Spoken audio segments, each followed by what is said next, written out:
kuvuga icyazi kuri Yesu. Haleluya. Imbogamizi twari dufite pasiwadi yavuyemo n'umwanya ushingirije kandi uri imfubyi udafite kirenge yakuyeho umwanya yagukoreye uri imfubyi n'umwanya ushingirije. Yari yakize gute? Yatabaye. Kuri Yesu turayafite. Haleluya. Haleluya. Ntakasi nta mibereho dufite ahantu twinjira. Bibiliya iravuga ngo ubwo Elisa yabwirizaga ubutumwa bwiza nta byo kurya yari afite, nta kazi yari. Ndashaka kubabwira ngo umurimo urakomeye. Kazi ya Mungu kanaendelea. Urakomeje. Abanebwe nibo basonza, nibo bambara ubusa, ariko abantu badafite ubutakuru uyu mwanya. Haleluya. Umugore yitegereje Elisa abona izuba, abona icyuya, abwira umugabo we ati nungutse agatekerezo ati kahe tikagira inkuru. Uyu mukozi w'Imana uhari unyura hano tumwubakire inzu hejuru y'irari. Igitekerezo cyo kubaka etaje. Umugabo ashora amafaranga mubakira Elisa neza, mubashyira igitanda, itara, tudara, tapi. Elisa yaba avuye ku murimo akegera bawe agahita bati kudukora turacabikunze udukomereza usuye ku iteraniro aho waba hose ugasanga Imana bitawindi niwe yavuze ngo agasanga uwite ngo ntunganiriza amenyo mu maso y'abatabishaka. Haleluya. Muturanye n'umuntu udashaka ko muturana azakomera yumve.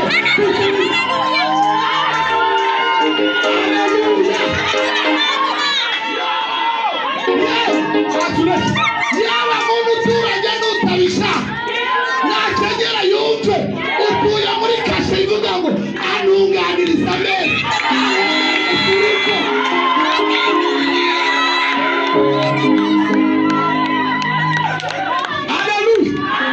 Urakorana n'utabishaka, uracuruzanya n'utakukunda, uturanya n'udasanga ko urugo rukomeye, ariko araruhira ubusa kuko uje ufite ijambo rivuga ngo untunganiriza iki? Ameza mu maso y'abanzi.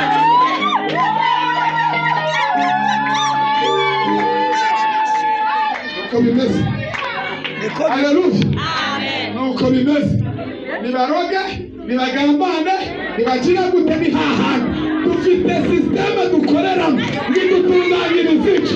Ameza. Ku meza babiraho, ku meza baganiriraho, ariya meza Imana ivuga ni naya ngaya. Irakwicaza ikakuganiriza, ikakubwira ati no mu kanya ndakugaburira, na dosiye bakoze ntacyo uri bugire gute. Ibyo barema ibyo byaba biseko.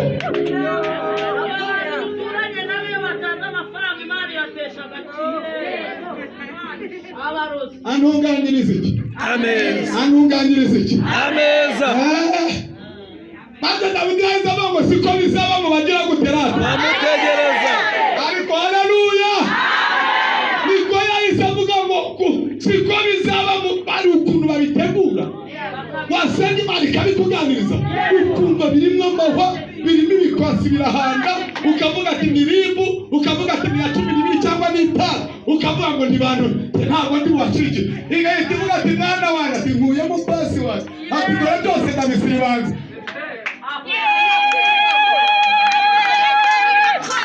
Hausenga china Kandi ukandanye usenga ntabwo ajyaho. iyo gusenga we Gusenga nibwo buzima. Gusenga ni imibereho. Gusenga ni imibereho. umugabo akibwira ngo aramutagira agiye kuyiza inshoreke akavuga ngo uzasebuza yaza agasanga wambaye kuruta inshoreke.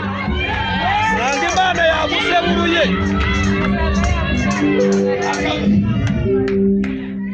Akifuza kugaruka bitakifuza we. Niborohe 28 haravuga ngo kwa Yesu ufite iki? Tware. Niborohe abantu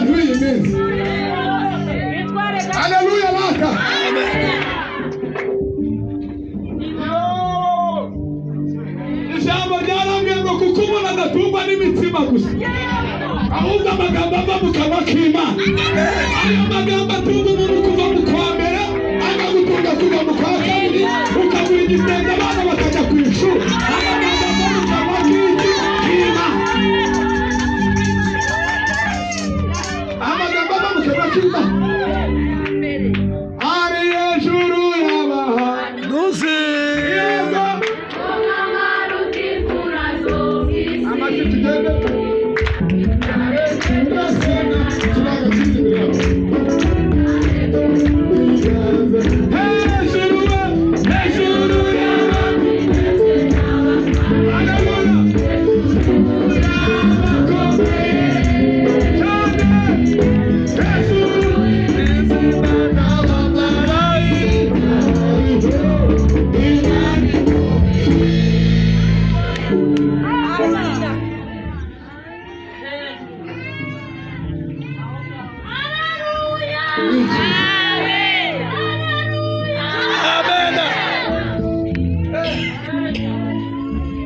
Abantu niborohe, abantu nibatuze, amagambo ava mu kanwa k'Imana atunga umuntu. Saa y'Imana irakaze. Yego rata.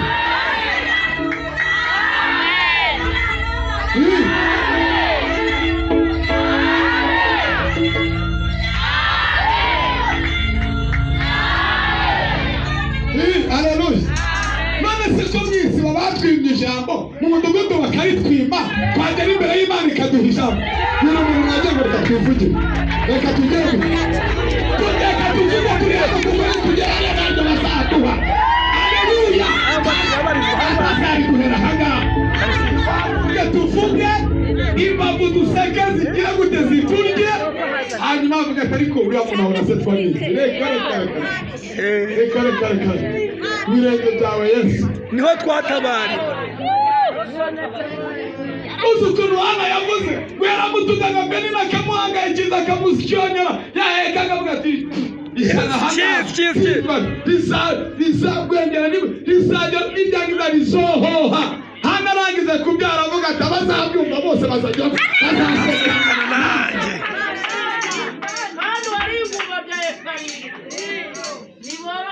Aho ngaho rero niyo dukorera muri iyo sisiteme yari yataba tukabyina tukicara hanyuma tukavuga ati tukabwira dayimoni tukavuga ati tuvuye gusenga turaguziritse. Ikindi gihe ukagenda wabona kugaruka n'iteka wishimye. Teka ubugari n'isosi n'incana ukavuga ati ntabwo yagiye ukavuga uvuga ati zongera izabe n'ubundi.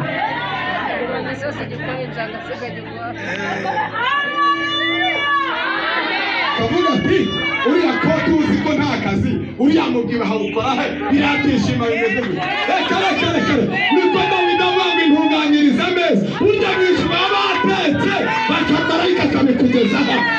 Haleluya. Nuko ibintu bimeze turebera mu bugufi turishakira aho dukorera. Mbese igisata dukoreramo ni kimwe uvuge ngo ni kwa Mana.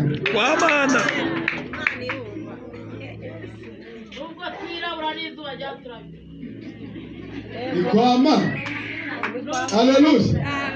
Haleluya. Tubabarire bitubaze byo mu mateka y'Uburaya n'iki.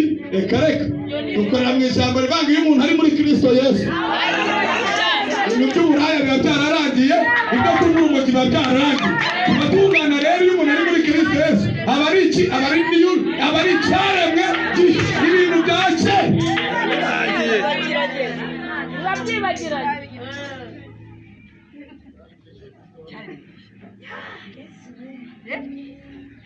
Haleluya. Amen. Haleluya. Haleluya. Amen. Muraba. Iyo tugasenga baba baratumize.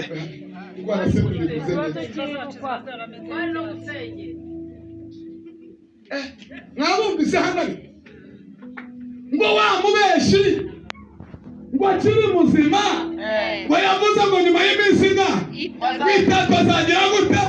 Reka natwe tumufatire ku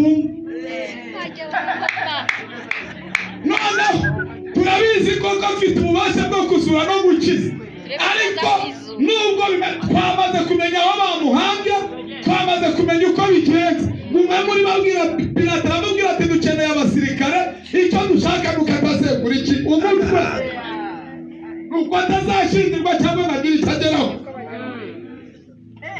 Nicyo abantu bashaka, ni ukukuzimya ukazima, kuririmba, kubyina, guhanura, reka ayo nibyo bakeneye. Bwira umuntu ngo wibemere. Non jamais. Kwigira gute? Non jamais. Kwigira gute? Aweskane. Dawidi yavuze muri Zaburi 124 ngo yarabye iyo nize. 125 yongera akana ngo abiringiye Uwiteka. Ameze. Haleluya. Abantu biringiye Imana mwese mwicara, mumenye ko muri iyi misozi yicaye itapfa kunyeganizwa n'uburetore we. Uretse Imana yakwicaje mu kazi nawe undi wakunye kanye. Kubera iki? Dufite ijambo rivuga ngo iyo ngiyo yonyine niyo yimura imisozi. Niyo yimura imisozi itarimo. Uwiteka niwe ufite uburenganzira bwo guterura intebe yawe ahantu akayitereka hano.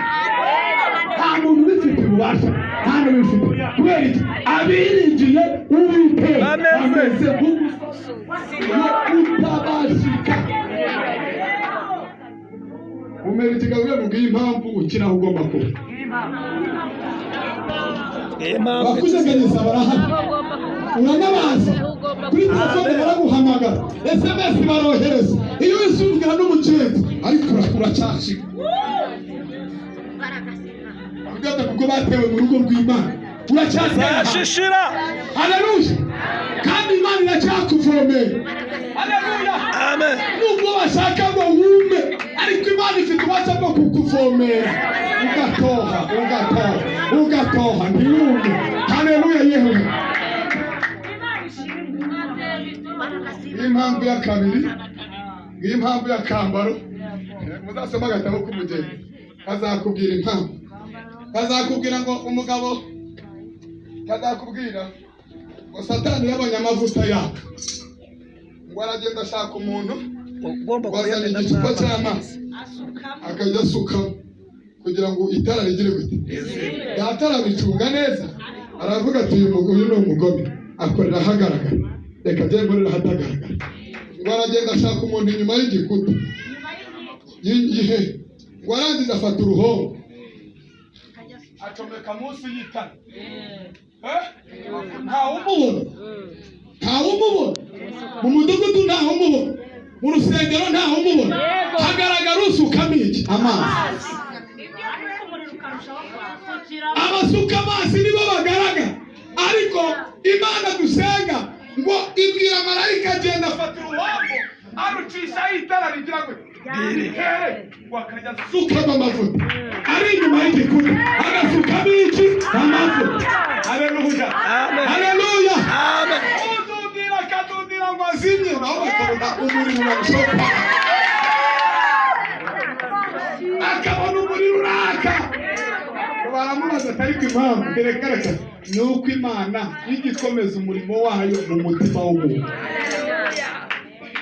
Imana ibikomereza mu mutima. Inyuma babivuga uko babishaka, babitekereza uko babishaka, ariko data twize ahita ajya inyuma y'igikuta akavuga ati Suzanne kagumenere Marigari Paul Darisi tut akadudira itara rikagomeza rikagira gute ariko abayasukamo sukama amazi.